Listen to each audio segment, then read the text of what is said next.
Hello, my fellow webheads. It's your friendly neighborhood Jerry Rasco, and we are here together today to talk about another issue of The Amazing Spider-Man. If you're a follower of the channel and a fan of this series, you know that we have been reviewing every issue of The Amazing Spider-Man going all the way back to Amazing Fantasy 15. So recently we looked at issue number 52, and of course you would say it's time to go to issue number 53, right? That would be the next one. However, there is something that we've talked about before a couple times, and it's time to do it again, and that is an annual. So, as we've discussed, if you're not sure, you go back and check the playlist here, and you can see the other annual issues that we did. So, what is a comic book annual for anybody who's not familiar? So, basically, there are times during the year when there is an irregular calendar flow. So basically your comic would come out once a month, but depending on how many weeks are in a month, that schedule can be off by a week or so somewhere throughout the year. So basically, instead of just 12 issues a month, you put out a 13th issue, which is referred to as an annual. Usually, like this one, it is oversized, so it has more pages than your regular comic. It's usually done by... It can be done by the regular team of writer, artists, etc., or it can be done by a special guest artist sometimes. This is also a way to help keep the regular creative team on deadline, on pace, so that way they get an extra month in there to catch up if they're running behind on deadlines, things like that. It's usually a story that doesn't impact the regular continuity of the book. It's sort of a one and done. Sometimes it has special features, pinups, different art, stuff like that. So that's what we're going to look at today. We are going to look at Amazing Spider-Man Annual number 4. It is a 41-page epic, as it says on the cover that you'll see, and we will talk about the good and the bad and everything in between. A spoiler, I will let you know, this is probably my least favorite issue that we have reviewed so far. So take that into consideration. A little behind the scenes, with every video that I do, I take copious notes. So you can't see here, but I sit down and I read the issue. I go back through it, and I write down notes page by page of things that are good, things that are bad, important things I want to talk about. I had to give up at a certain point because I was just sort of repeating the same things over and over. And I just was like, I can't do it anymore. So let's look at The Amazing Spider-Man Annual number 4. Let's head over and check out the comic. So here we have the cover to The Amazing Spider-Man Annual number 4. As I mentioned, it is a king-size special, as you can see. 41-page epic battle starring Spidey and the Human Torch from the Fantastic Four. We've seen these two together a number of times. Clearly, it is something Stan Lee really likes, is this combination.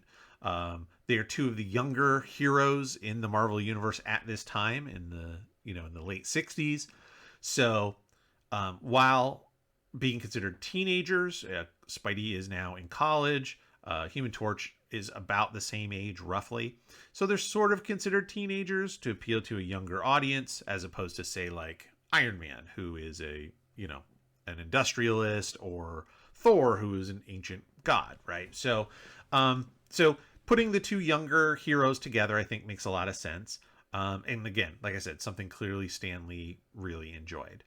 I think the cover is very good. I don't know who drew the cover. That would be interesting. If anybody knows, if friend of the channel, Nick Caputo, I know you're out there, buddy. If you know who drew this cover, let me know in the comments. I think it's good, and it looks different than what I see on the inside of the book, which makes me think that maybe this is a different artist. The Torch is great. This is a good figure. A flying figure, which isn't always the most dynamic. It's ironic. You would think a flying figure would be very, very dynamic, but when your character flies the way the Human Torch does, which is essentially like a human rocket, right? He always has his hands kind of out front, his legs stretched out behind him. That becomes just a very static figure. You have to find ways to make it interesting. So one of the things you can do is foreshortening by making him come at you. You twist the hips around so that his chest is facing one direction, legs and feet facing the other. That's pretty good. I like the color here. Putting it on the black background really helps all the bright characters pop with the fire. I think that's very, very good. The Spidey figure is nice. Good twisting of the arms. The head is done very well. I like the shading of the hatching on the legs. It's not a really dramatic lighting effect. Obviously, the Human Torch as a character of flame would be the main light source. And you see that a little bit here on the legs. You can see a little more on the back. And of course, as we know, with the coloring and stuff of the time, it would have been hard to shade the red part of Spidey's costume while not losing the black web pattern over the top. Now, we have to make a quick aside. Normally, I'm showing you a comic that is a PDF copy of the original book. This is not one of those. So in the series, the 2004 series that I have where Marvel did scan all of the Amazing Spider-Man books, the annuals were not part of it. I don't know why. I have later series like the Hulk and the Fantastic Four that came out on DVDs, and same thing. They're all PDF copies of the books. The annuals were included. So I don't know why Spidey wasn't. I know that was the first series to be done that way. So maybe they just didn't have access to him. I don't know. What we're looking at here is a digital copy of this book that was purchased on Amazon. It used to be Comixology before Amazon bought them. So this is recolored. But I will say, compared to other issues, and again, go head back and check out some of the other annual videos that I've done, this coloring is very well done. For example, we see here the Human Torch. The Human Torch is drawn and colored just like, well, not drawn, obviously it was drawn at the time, but is colored just as he would have been at that time. Solid red, using the lines to show this sort of texture or whatever you want to call it of the flame. But you have this very nice element of painted in whites, yellows, oranges, etc. in the flame. So it's bright in the center and goes out to orange on the outside. I like it. It's done very well. It doesn't take away, doesn't distract. It's a very naturalistic sort of, or not natural, but it's a very comic book flame. Like, I get it. Nobody's doing just a yellow to orange gradient all the way out. This is definitely, there's some hand coloring there. There's some choices between the white highlights in there, where it goes from yellow to orange to a darker orange. I think it's great. The other thing here that you see is a little bit of shading on the blue of Spidey, but no real shading on the red. And again, very much keeping in line with the way that the comic would have been colored. That solid 4-color coloring. Very hard to do shading over the top of one color to another. Adding black to red does not make dark red. And so you're limited to how you could shade, reds. So, without turning it purple. So I feel like this is a pretty reliable or consistent recoloring to what the original would have been. I don't have the original to compare side by side. I did look up an image of this original cover, and as far as the main elements, it looks just like the original cover in terms of the color choices. So this is good computer coloring. I don't have anything bad to say about that. Let's get in and look at the rest of it, though. So to start with, we have a splash page that does jump into the story, which is fine. But this is not your, if you saw the previous episode and you saw what we saw in, issues 50, 51, 52, this is not the same art. And it's not the coloring. Coloring is fine. It's that flat, basic 4-color comic coloring, really, but done in a digital manner. So this issue is written by Stan Lee. It is inked by Mike Esposito, aka Mike DeMio, who has been inking John Romita Sr. Since issue 39, off and on. This, however, as they mention, there's a different penciler here, and they're going to tell you at the end who the other penciler is. I'm going to spoil that for us now because it's such a big part of what I'm going to go through that I need to tell you. So this issue is penciled by Larry Lieber. So you're going, who is Larry Lieber? If you're not a diehard fan, you may never have heard the name Larry Lieber. Larry Lieber was a Marvel artist. He worked on a number of things. He worked on Western comics. He worked on a bunch of stuff. Primarily what he's known for, though, is he was the primary artist for the Spider-Man newspaper comic strip. I believe he started in like 1986 and went, I think, until the end of the strip, sometime maybe in the early 2000s even. So he drew the comic, the newspaper comic strip, Spidey comic strip, for a long, long time. So he was very familiar with drawing Spider-Man, though this particular issue is well before he started doing that. Here's the other thing that people, again, may or may not know, or maybe the name Larry Lieber rings a bell. Lieber is Stan Lee's real last name. And Larry Lieber is Stan Lee's younger brother. So, and actually I'm going to check because I believe that I don't want to misquote myself. I'm pretty sure is Stan Lee. I want to make sure that it's, it's Lieber. I was going to say, is it Lieberman and they both shortened it to Lieber? No, it is Lieber. So Stan and Larry Lieber, siblings. Larry is Stan's younger brother. And so there you go. This is one of the things we're going to talk about throughout the issue. His figure work is very stiff, in my opinion. The characters are not twisted or moved, even background figures.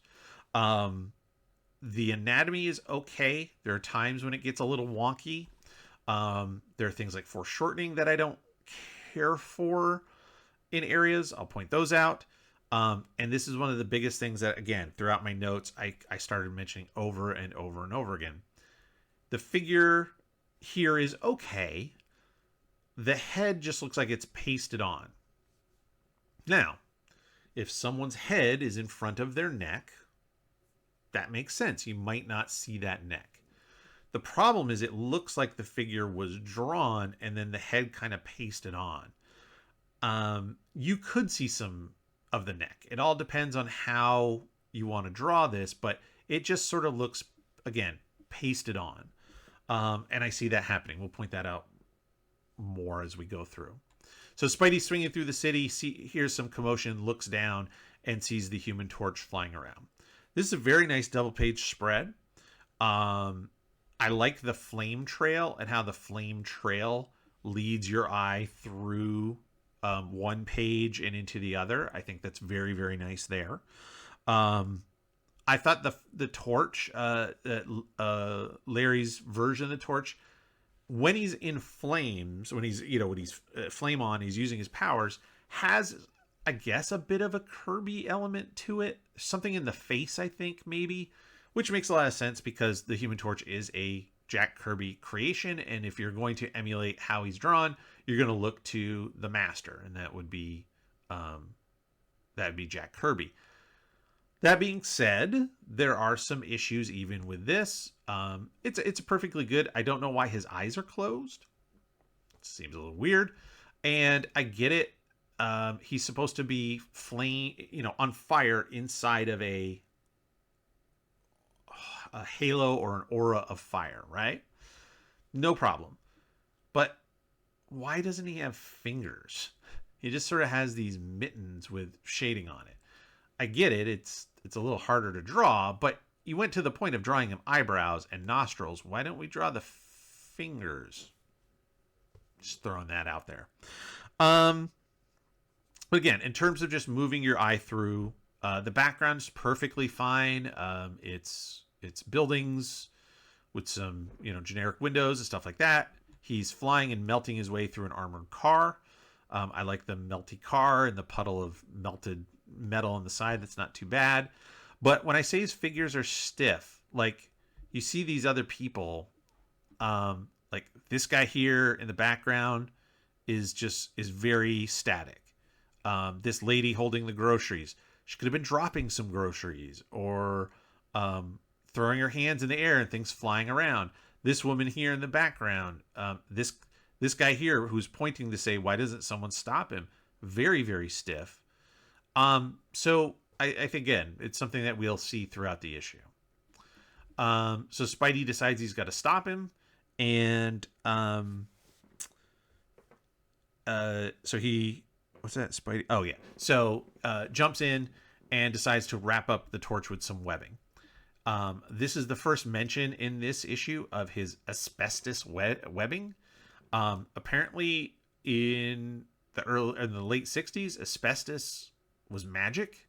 Asbestos not only is a fireproof material, but it's completely impervious to heat, and it can put out fires, as we'll see as well. Okay. So this isn't too bad. Spidey shooting the webbing out to the lamppost. Pretty nice down shot. Decent anatomy on Spidey.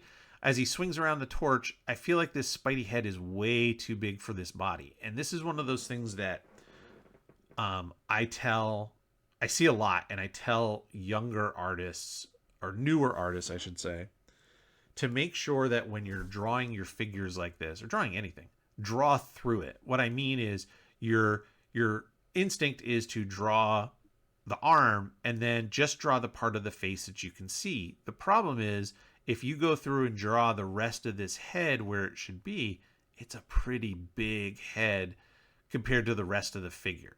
And typically, to make your heroes seem more heroic, you actually draw their heads just a little bit smaller, which makes their bodies taller, broader, etc. This one seems, if you were to overdraw, right, and draw on the outside of where Spidey's head is, it seems a little large.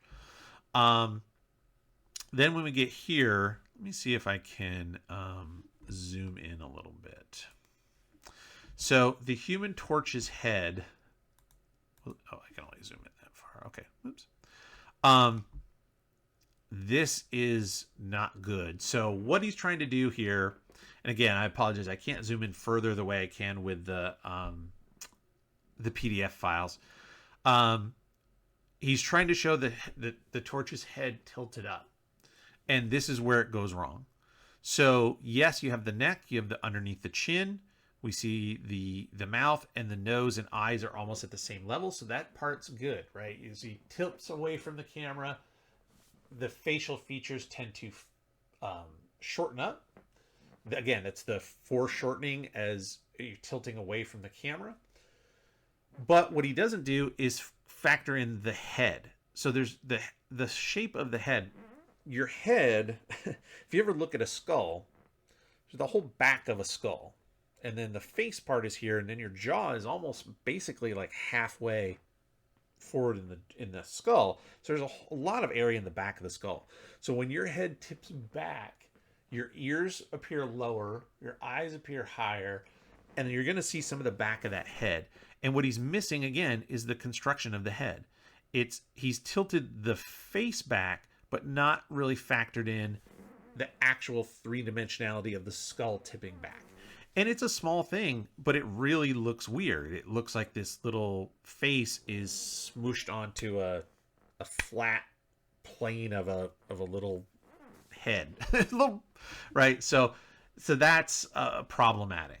And then over here on the next page, before I zoom back out, you'll see the torch over here. This is another example of it. Looks like the body's drawn and then the head is just pasted on.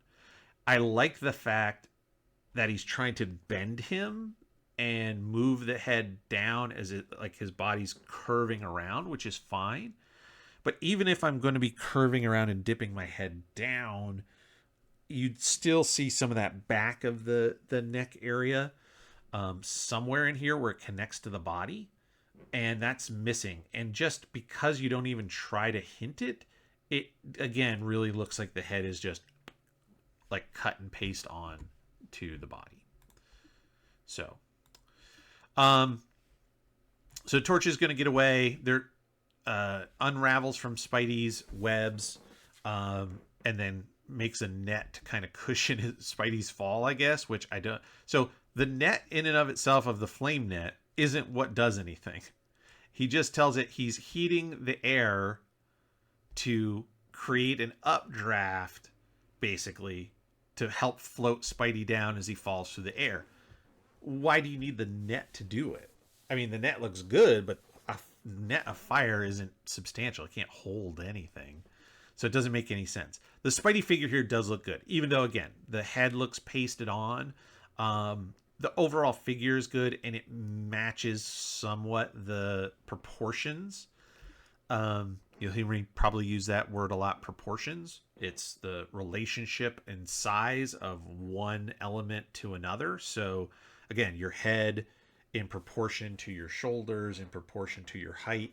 If you're, if you're like me, I'm a taller person, so my arms and legs are going to be longer in proportion to the rest of my body. If you're a very, very short person, you would have maybe shorter arms and legs, but they're all going to be in relationship to the rest of your body. So this proportions on Spidey looks pretty good. I'm not too upset about the whole head pasted on thing. This one as well, this Spidey figure is good. This panel is actually really nice. So Spidey is kind of floating down to the ground. I like the Dutch angle. We've talked about that, where you just tilt your horizon line basically to keep everything at an interesting angle. Again, just shakes things up. The fire hydrant in the foreground is very nice. Adds a close element. Spidey's your middle element. You even have the torch and his net, and then the background. Very, very nice stuff there. The Spidey figure is pretty good. This is, again, a less stiff figure. The legs are both bent. The subtle wrist turns on the hands is nice. Again, just gives you the figure more life. These next two panels are jacked up. I like the idea, and this element here of Spidey. Oops, we'll come see if I can go over here. This element here of Spidey twisting and ripping the fire hydrant off to release the water so that the torch runs into it is very nice. And he's setting it up. That's fine. This head is jacked up. Now, I get what he's trying to do. What I just explained. Your head, if your face is on the front section of your head, there's a lot that goes into the back. But this guy has way too much cranium in the back. This guy is starting to get into like crystal skull type head shapes. And then you could tell he just ran out of space on this foot. So this one is just, this ankle is like a mile thick. Like this ankle is as thick around as Spidey's biceps. And then this one is this little wispy itty bitty foot. Those two things do not match up. So this figure is messed up. I like the idea, but the execution is not particularly good. The other thing that I don't like that he tried to do, which I think he failed, and I'll explain why. You have what's supposed to be a sidewalk, and the fire hydrant's supposed to be on the sidewalk. It's better shown here in the next page, where you can see the water runs off the sidewalk and then onto the street, or across the street. You can see there's this dark line that shows there's a lip between the street and the sidewalk. Curb. Makes sense, right? That's missing here because the foot goes over both and doesn't either dip down for the space. There's no shadow underneath it to illustrate that it's up above. So it's resting on the curb, but not the street. So this is just a flat line. And so it doesn't sell the idea that there's a distance between this yellow road and the gray sidewalk. And so again, another didn't really work. Now we come here, and this figure, the twisting of the figure is very good. I like that a great deal. I do have some other issues at times. I'll point them out as well, where I feel like Spidey's arms are a little too thick. This is one of them. I think the hand is big and this forearm is gigantic. I think this should have been cut in. Spidey's not, yeah, he's a superhero and he's a little bit muscular, but he's not bulky like the Hulk. And his forearm alone is as big as his entire bicep, maybe bigger. So I would have cut in maybe on this line here, this web line. I would have made that the top. Maybe that's supposed to be Spidey's shoulder. I don't know. Again, it's messed up, and I don't know. The head. So I get what they tried to do here, at least in the inking, is, and again, I can't see. I wish I could see the original pencils to compare. So this shadow would indicate the underneath the chin. But that means that eye is here, which again is fine. Spidey has kind of weird eyes on his mask. So when you tip them back, they're going to change shape. The problem you have is that the web pattern doesn't work right, because it's not. If this is the eye, this is his chin, that means this part here is his nose. And it should be wrapping up here, but it's going out to the side. That's confusing.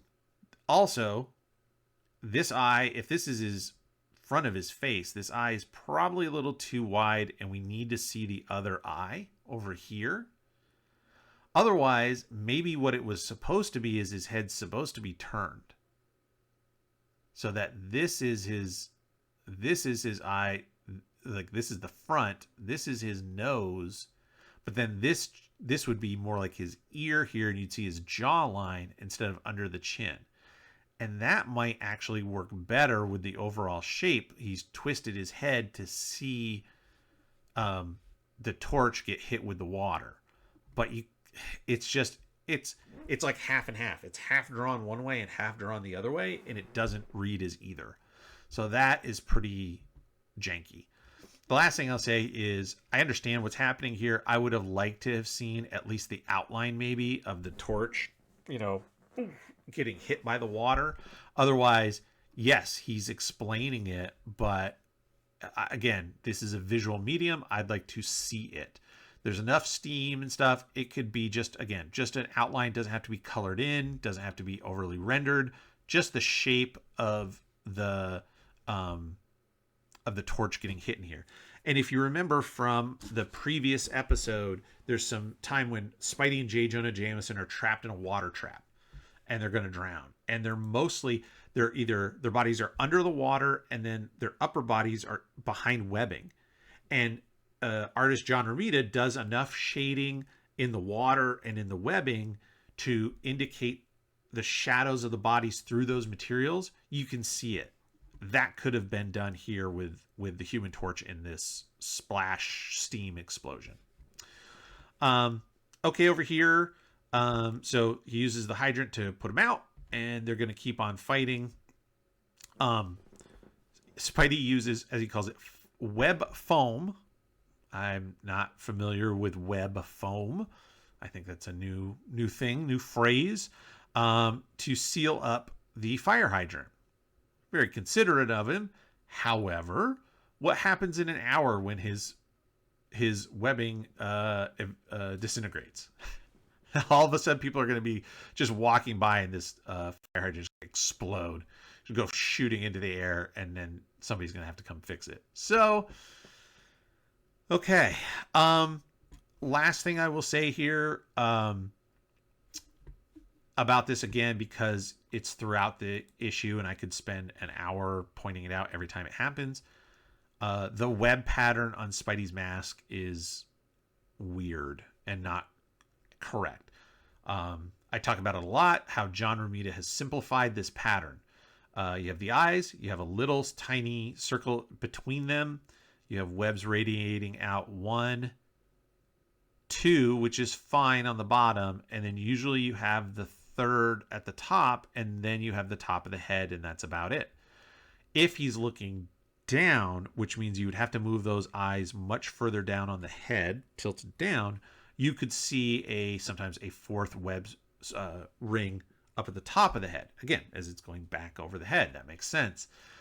Here, his eyes are dead center. And so this head should probably be smaller, or the webs should be spaced out more, and that pattern's not there. It does get messed up. In the next page, for example, I'll show you one where it gets really messed up. So turns out, of course, this is not a real thing. The Human Torch has not gone crazy. It is it's a movie, and Spidey has, of course, ruined the movie. What an amazing plot. We've seen this how many times now? At least one time I can think of where Spidey has ruined a movie action scene. And then we'll get into here in the next page. Some villains have an idea of how to get rid of Spider-Man, and they with this movie idea. And so they come up with a plan to have Spidey and the Human Torch star in a movie together. And so Peter jumps at the chance because he thinks it's going to be big money. Hello, do you not learn? Do we not all remember Amazing Spider-Man number 14? Anybody? Green Goblin tricks Spidey into going to the West Coast to film a movie, attacks him with the enforcers, thinking it's fake, but it's really real. And of course, then he can't make any money out of it. Like, how could Spider-Man, cash a check from a movie producer, from a movie studio? It makes no sense. So it's a rehashed story plot combined with the Human Torch and Spidey and the Human Torch at odds through the whole thing, which, again, like, there's been enough stuff. Why they have this antagonistic relationship, I don't understand. I thought that we had gotten past that. And just silliness. So, all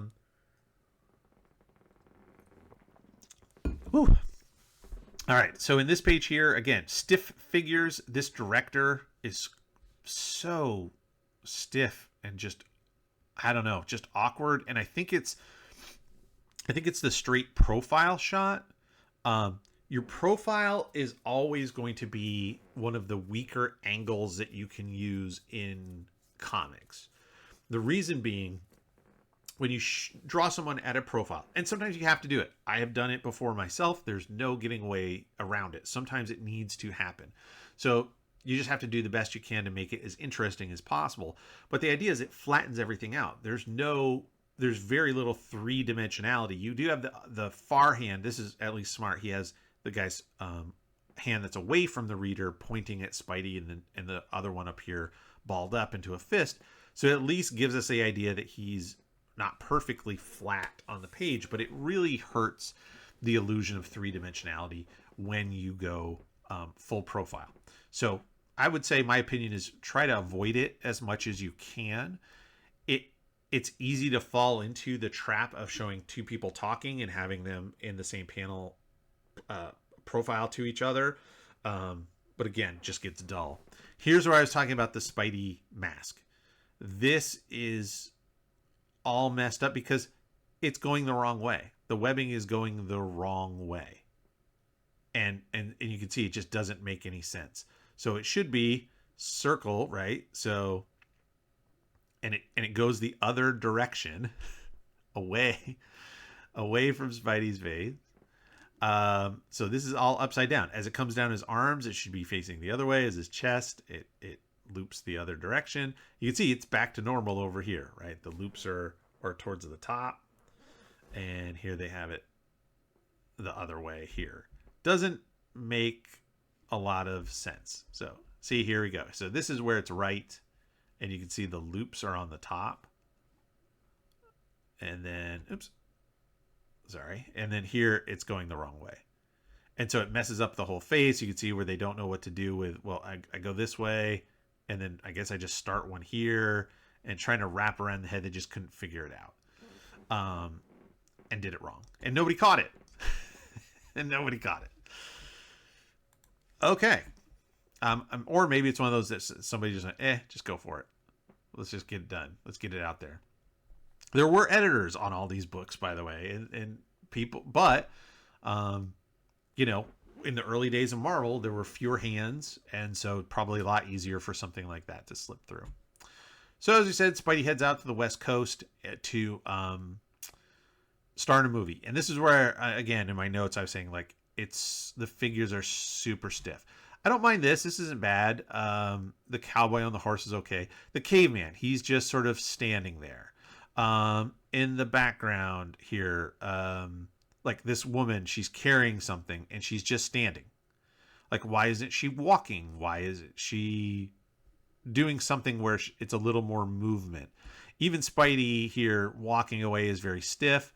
This hand, so somebody's peering out from a door, watching him leave. The hand is very stiff. It's like, it's very flat. There's no bend to it. They're not grasping the door. It's just sort of stuck to the door. And then as these two guys are talking about, hey, our plan is working, even this hand is very is super stiff. The arm, instead of having it be raised up more dramatically, it's just sort of here. So again, very, very stiff figures. Also, you see it in the next page, Spidey's swinging by in California where nobody sees Spidey because he's in New York, right? And they're like, look, it's Spidey. And this woman's just sitting there. Now, I get it. Like, she's supposed to be like, what else? Big deal. But, it's just very stiff background figures. Spidey and the Torch bump into each other as they're heading towards the studio. Let's see here. What did I say? Where was it? Yeah, page 11 and 12. Oh, yeah, in here. So in these two pages, this one and the next one, so they're swinging through the city, and Spidey mentions they're in Los Angeles, and they're heading over to studio. So other than the hills in the background, you see some buildings. They're on a rooftop. There's some more buildings. They're swinging through. Here's some more buildings here. The buildings in the background in this version of Los Angeles apparently look just like the buildings in New York. They're thick stone, old,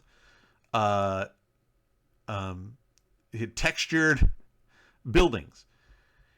If I'm not mistaken, LA is a much newer city than New York, and probably more, even at this time, more glass, more modern. It's a very small thing to do to make a difference in the building. So if you look at this building over here, I'll show you. Again, I keep zooming in on stuff. Bear with me. This one's a doozy. Bear with me on this one. See, the top, so the corner of the building has this elaborate kind of little post on it, and at the top, that's not Los Angeles. That's not glass and metal and shiny and new. That's very old New Yorky kind of stuff to me.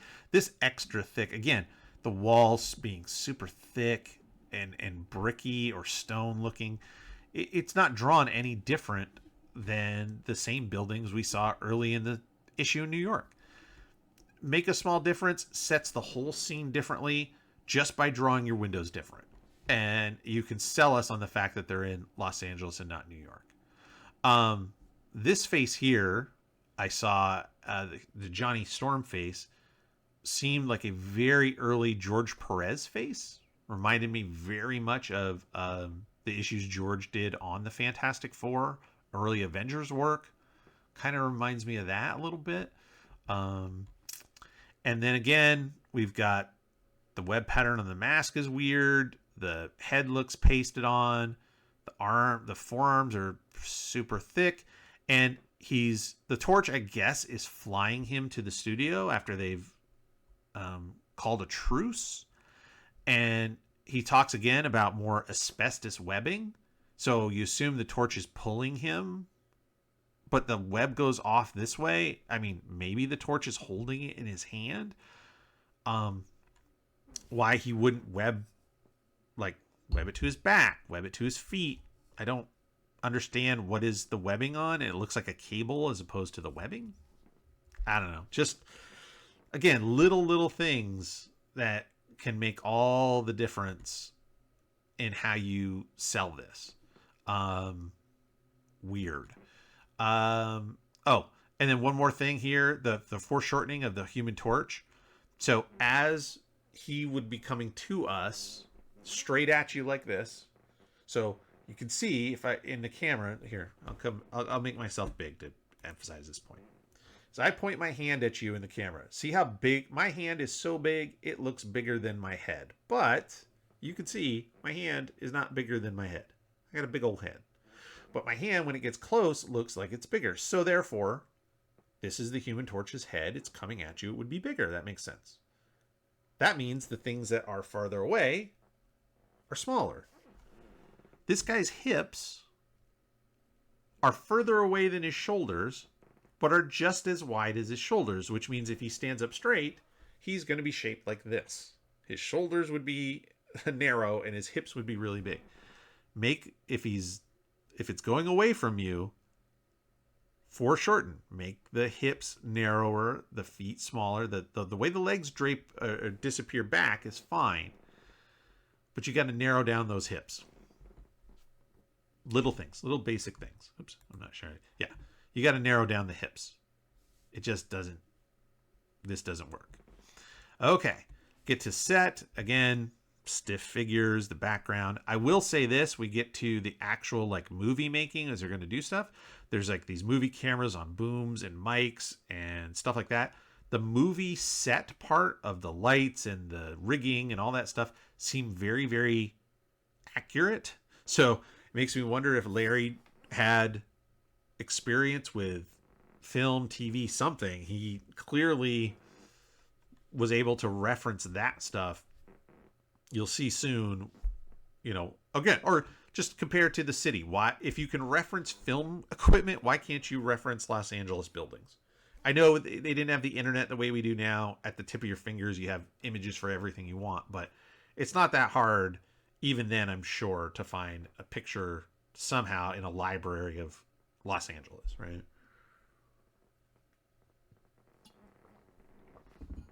Okay, so they start filming the movie. Aliens land, Spidey heads off the people, and the torch zooms in and zaps the aliens. This figure, Spidey, is pretty good. In the middle here, I don't have a problem with that panel. The torch zips in. All in all, pretty good panel. You've got the background. You've got other actor, director folks over there. It seems okay.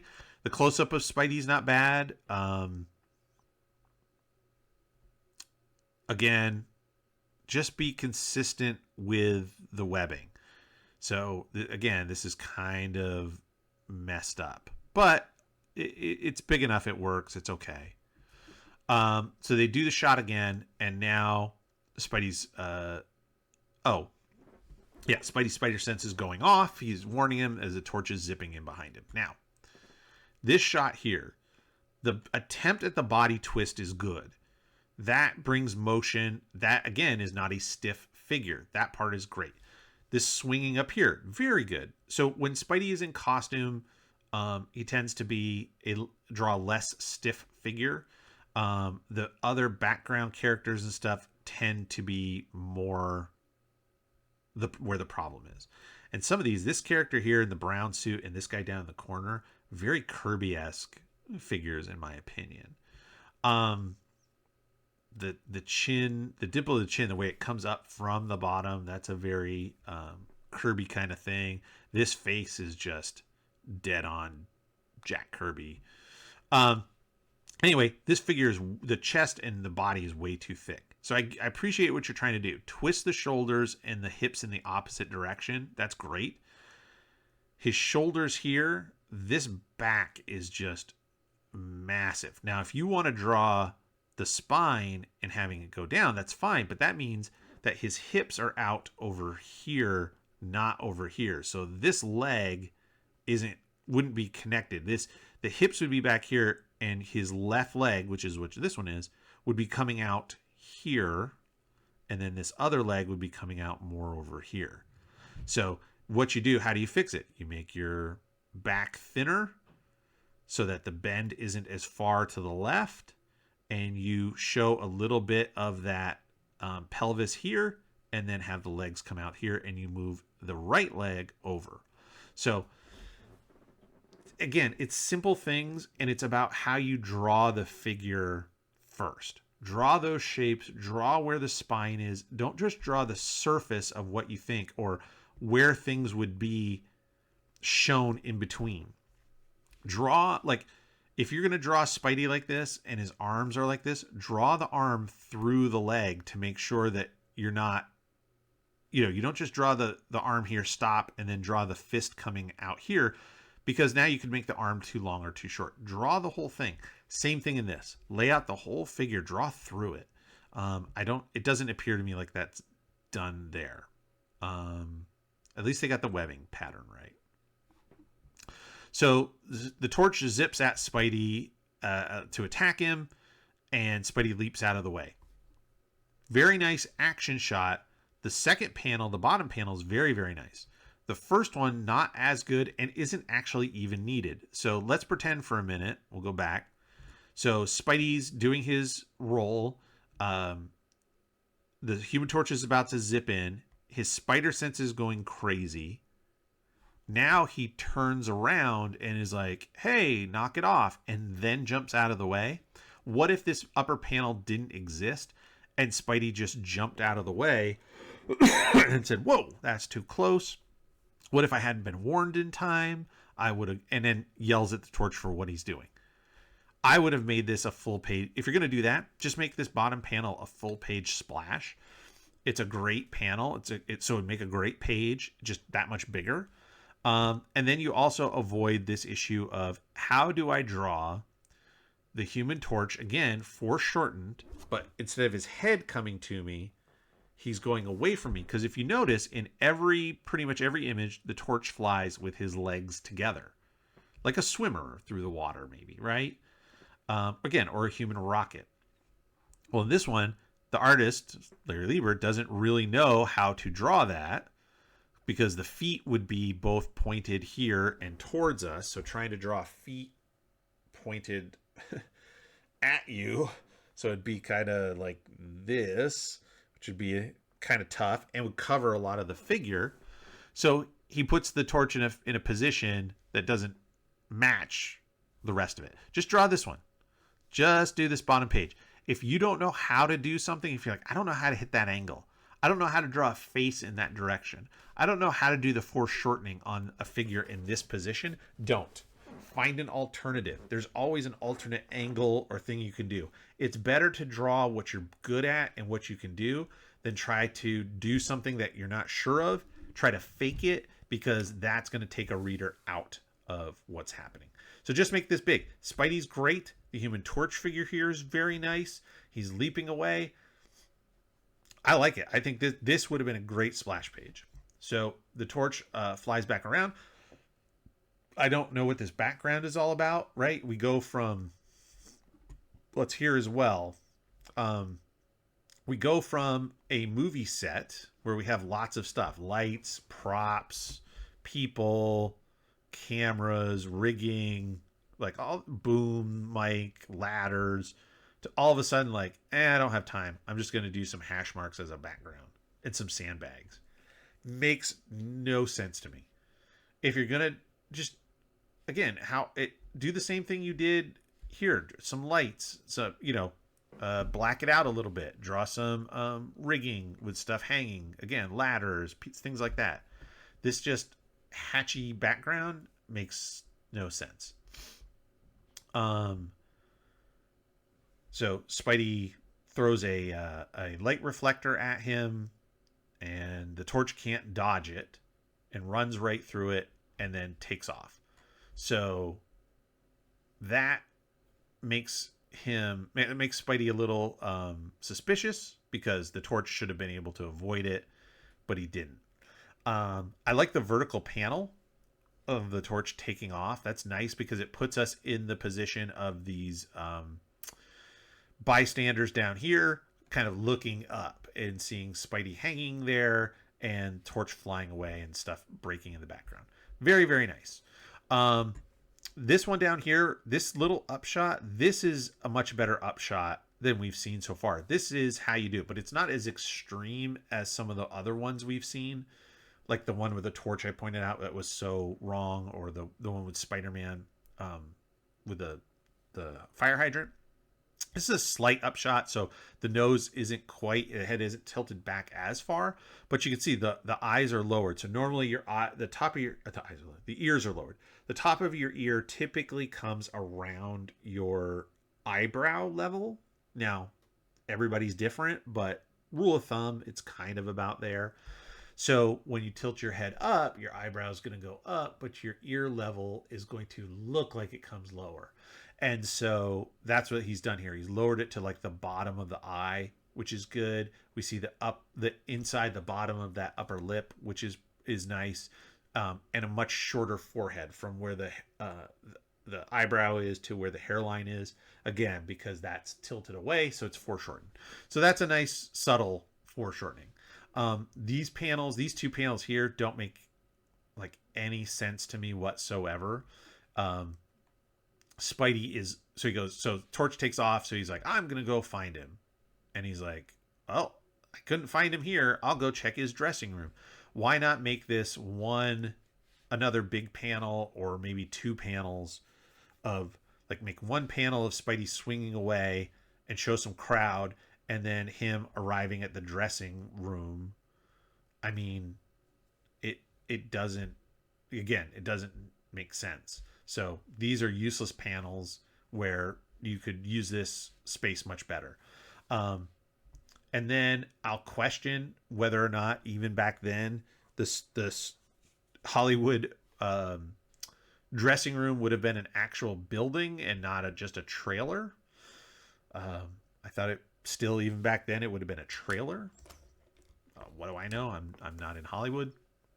But Spidey literally rips the wall open. So this one isn't as bad. So here's where Spidey, again, we're tilting that head back. So the eyes have moved much higher up on the head. That part's okay. And it's a little bit easier when you have Spidey because he has no facial features other than the eyes to really deal with. The under the chin could have been moved up a little bit, in my opinion, to show how far back the head is tilted, but that's not so bad. My bigger problem is this arm. The arms are way too big. If you take this shoulder and then you start drawing through this bicep and then the forearm, it's not that much closer to us than the rest of the body. So the proportions on this are really weird.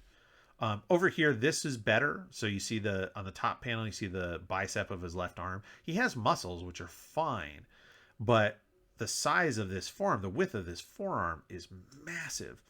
And then again, I mentioned before, this ankle should come down to a much thinner point. There's really no muscle around your ankle, right? So it's going to be very thin there. And this is just super thick, which makes no sense. So we now have the reveal of the villains. It's Mysterio and the Wizard. So we have a Spider-Man villain and a Fantastic Four villain coming together to take out their adversaries. And the Wizard used his technology. So if you're not familiar with the Wizard, he is a technological adversary. His big claim to fame is he has these anti-gravity devices, anti-gravity discs, allows him to fly around. Stuff like that. So he has technology of that manner, which he used to replicate the Torch's powers, combined with Mysterio's special effects expertise, and you have a way to mimic the Human Torch. So it was really the Wizard that just attacked Spidey. He goes through the whole story of how the two got together. Very silly. The whole thing about Spidey attacking the Human Torch on a movie set gets them the idea, which the Green Goblin already had, of let's trick them out here to the West Coast to film a movie and then we'll get rid of them. So not original at all. And then here's the thing. He has enough money to set up an actual film studio. If you have enough money to build an actual film studio with extras and props and a director and film and cameras and all that stuff, who cares if you get rid of the Human Torch or Spider-Man? Clearly you're doing things right. You have enough money for that. It's fine. Oh, sorry, I have to keep drinking. My throat's a little dry. Um, and then here's my thing about Mysterio and the way that it's drawn. The Mysterio costume is a little iffy sometimes with the hatching. It's not my favorite costume. It's definitely creative, and it's a clear Ditko creation. We know that for sure. The elements are all there. The thing here, though, is the way that it's drawn is instead of the head is supposed to be a bowl, like a ball, like a big glass round, perfectly spherical round ball that goes on his head. It's not a dome, and it's drawn here more like a helmet dome. Um, and I did not care for that. That's just me. And again, it's one of those things like we have. I hate to say it, we have examples. If I'm Larry Lieber and Stan goes, "Hey, bro, I'm gonna get you this gig to draw Spider-Man annual, and who do you want to draw?" Or, "Hey, let's talk about the plot," or whatever. Or Stan maybe Stan's like, "Hey, it's the Wizard and Mysterio and a Spidey and Human Torch mashup." Okay, I'm going to look. Hey, get me. Can I get an image? Can I get a copy of one of the back issues somewhere of Mysterio so I can get a look at Mysterio and use a reference? Like, it's not crazy.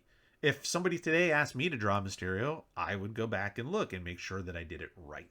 It's a very simple thing, but it's not hard to do.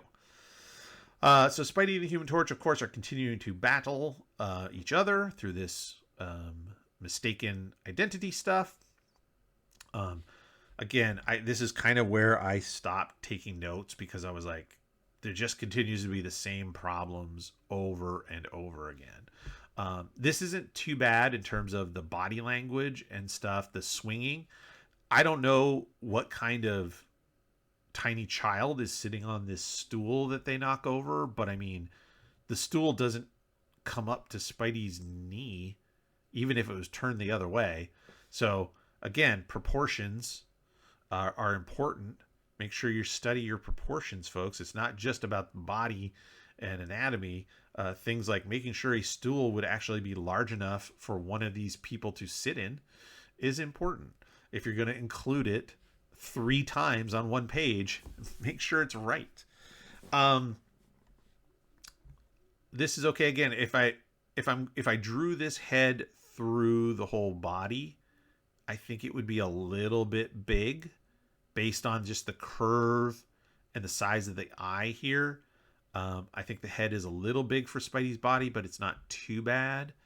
The mask pattern, again, gets messed up here.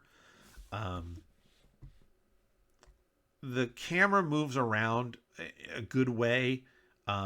We get a close up, a far shot. This is nice where Spidey's trying to get up into like the rafters and stuff of the studio where he can maneuver better than the Torch can. So you've got the Torch in the foreground coming at him while he's swinging around. That's pretty nice. And then you switch to where Spidey is in the foreground. That's a nice action piece. And then more asbestos.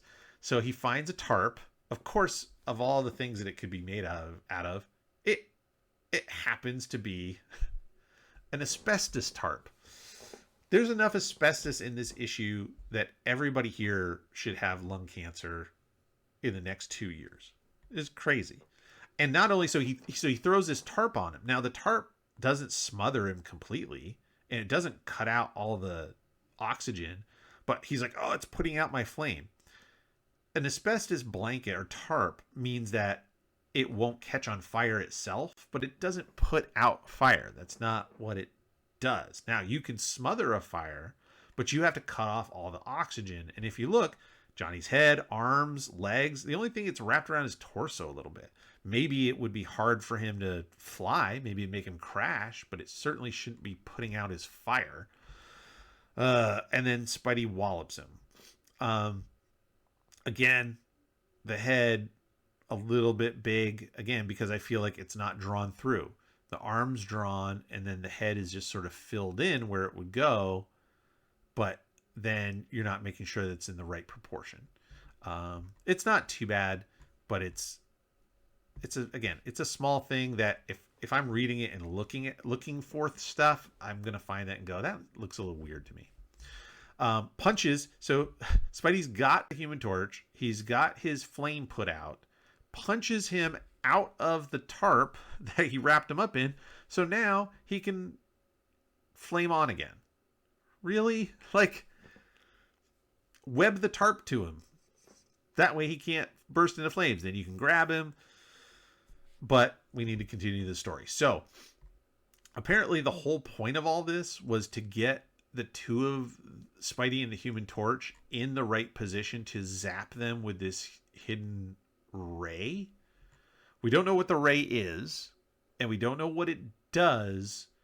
We just know that they want to get him into the right position to zap each other, and the wizard triggers the laser beam or ray or whatever too early, and it misses him.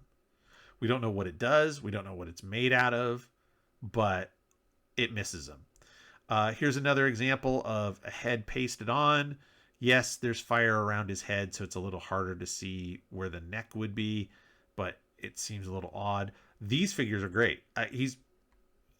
Larry's pretty good at drawing characters from behind. This Spidey here is very nice. It's a good twist. I like the way he's stuck to the rafter there and pointing. That's a really nice figure. Same with Johnny with the shoulder hunched up a little bit in front of the head. It's a very nice figure, even though it's very small in the corner. It's good. So the ray didn't work. They've got another trap for them. They've got a container that's going to spray, I guess. Is it well, no, I guess it isn't. See, this is where, again, if you're drawing stuff, I'm confused about what this is.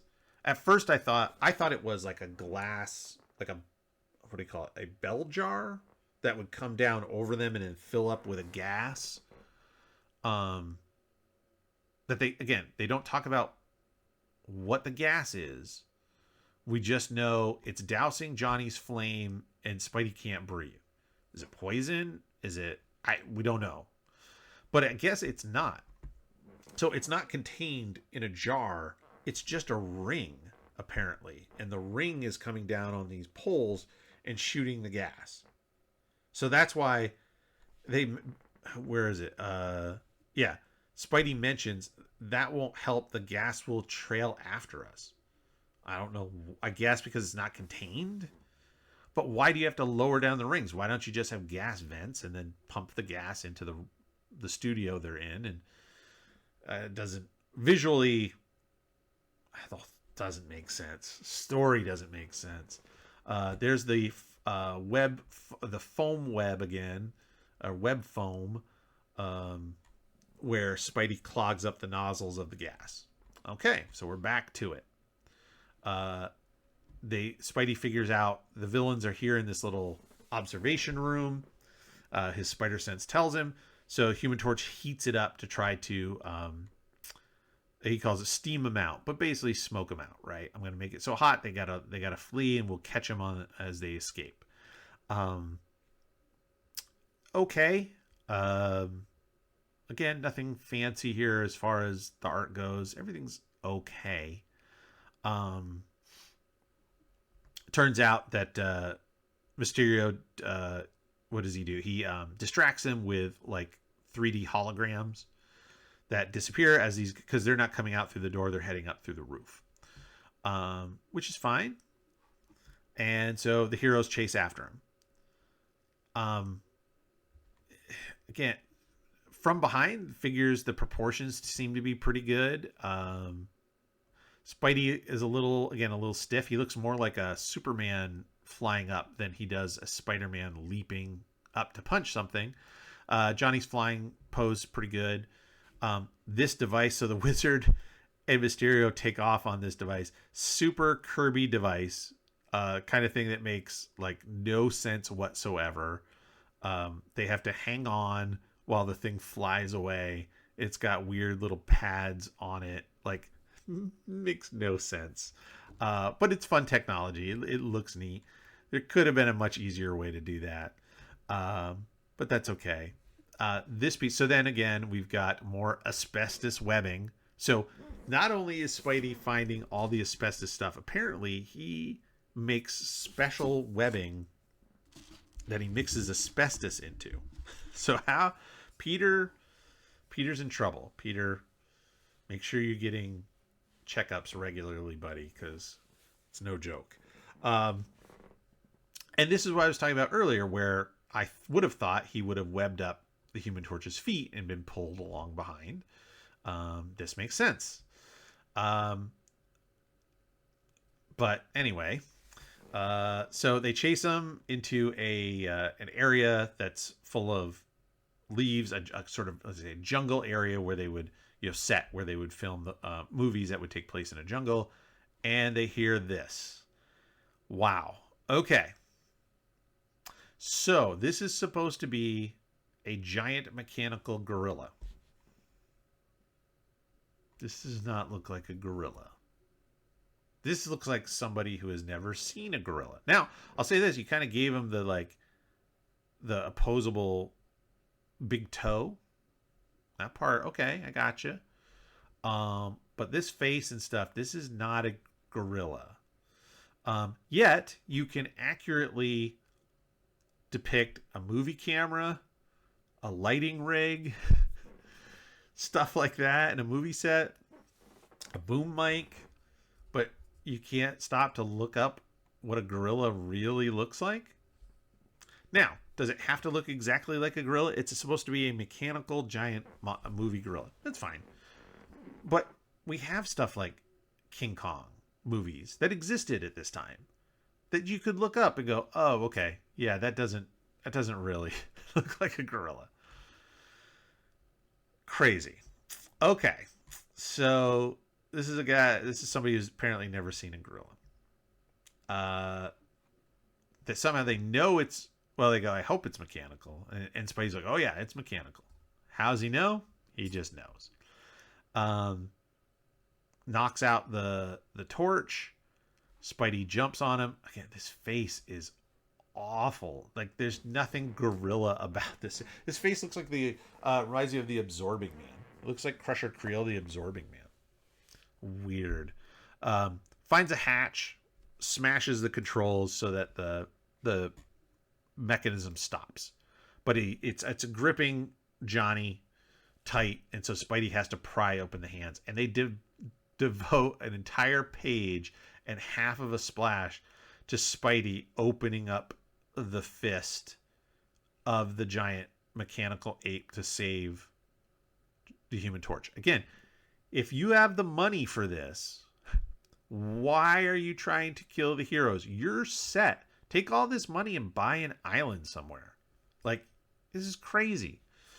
And I get it. You're trying to show the struggle of one, will Spidey be able to do it?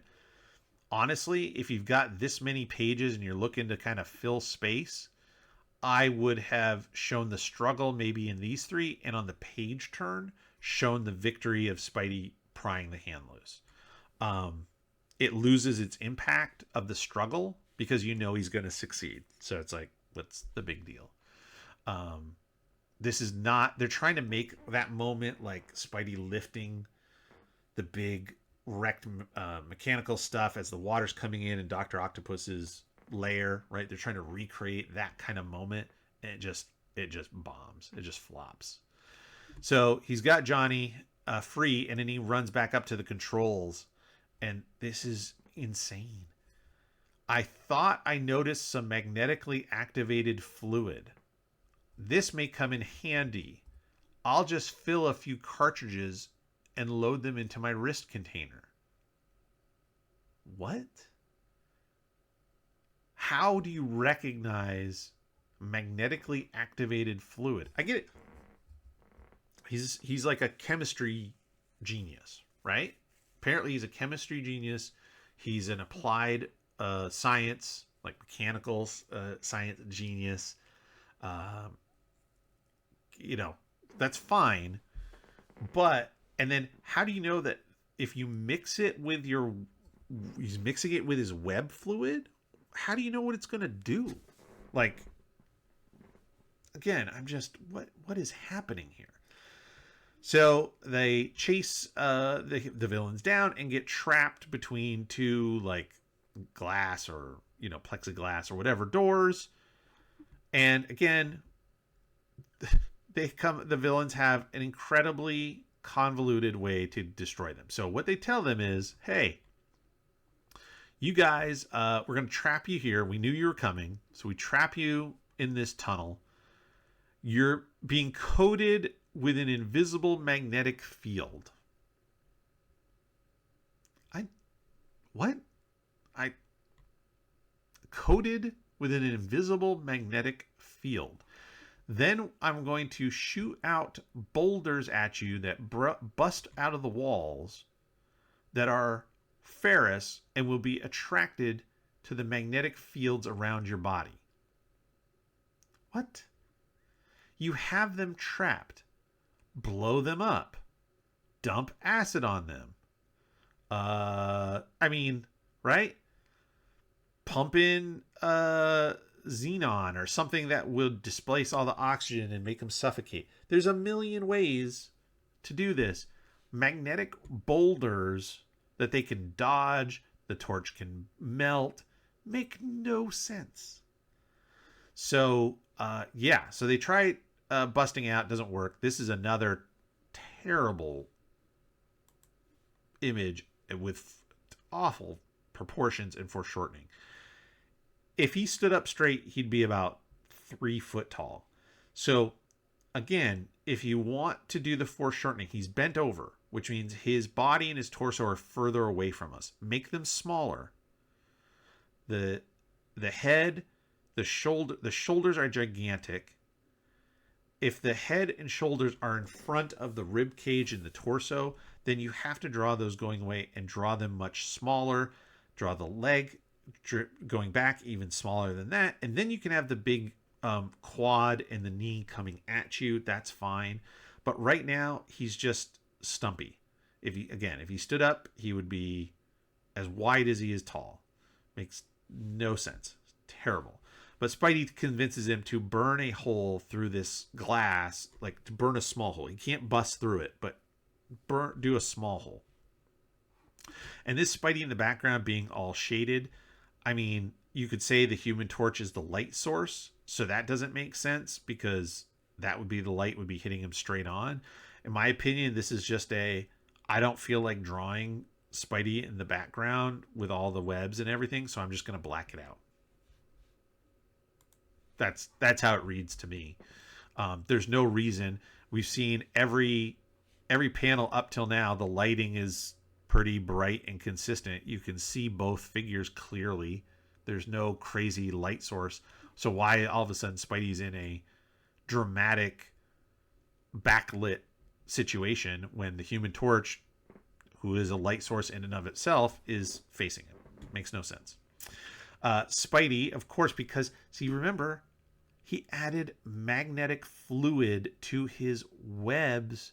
So now he has magnetized webbing, which will interact with the magnetic field switches and reverse it.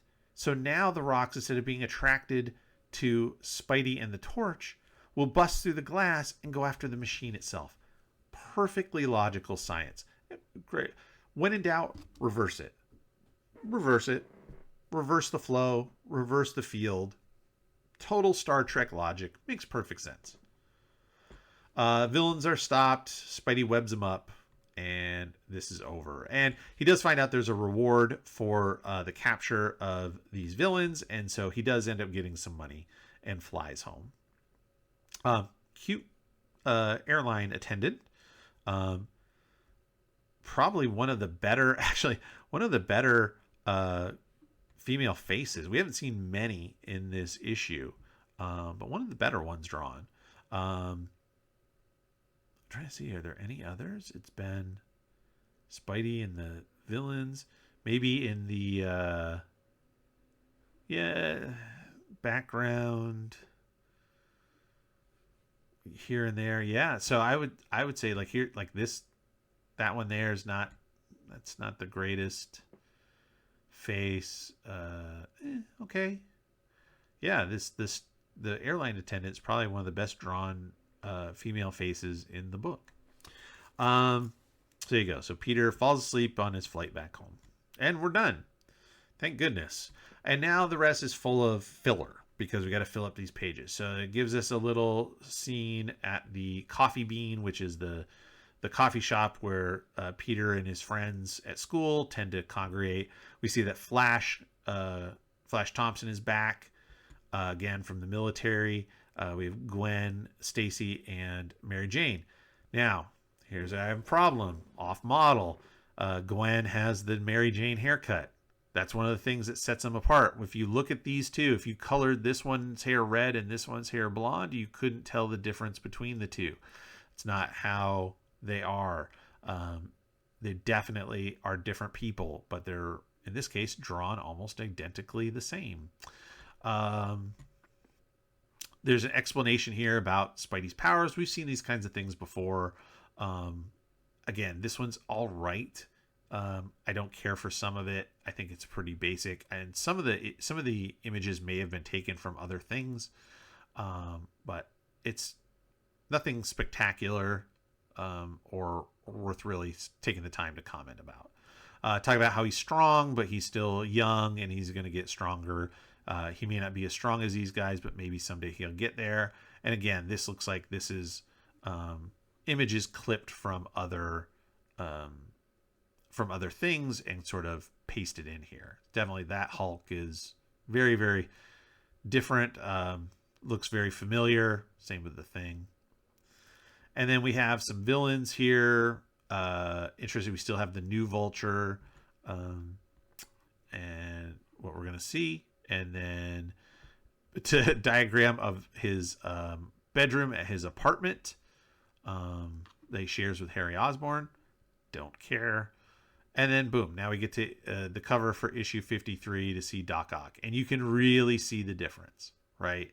This is a John Romita cover, and the energy, the way the hands are, the fingers are splayed out, the foreshortening and the overlapping of the figure to add depth. The stance of Doc Ock is very good. Like, it's this cover alone is heads and tails above what we just looked at. So that's Amazing Spider-Man Annual number 4. Let's cut back to the desk and we'll wrap this up. So, as I warned you, this was not my favorite issue. There's a lot of problems that I have with it. I don't want to say that Larry Lieber is a bad artist. I think he got the job done. But when you compare to what we've seen from people like Steve Ditko and John Romita, we have a certain bar that's been set, and I don't feel that this issue lived up to where that bar was. The story was a rehash of other stories that we've seen, so it's a combination of Amazing Spider-Man 14, where the whole will trick you into coming to a movie set plot, combined with the Human Torch and Spidey. Whenever they get together, they're going to fight. We've seen that as well. And it just doesn't work.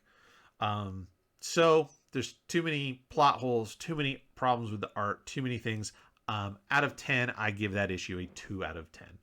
I do not feel bad that it is not part of my regular collection. I do not have a hard copy of that issue, and I don't feel like I missed it.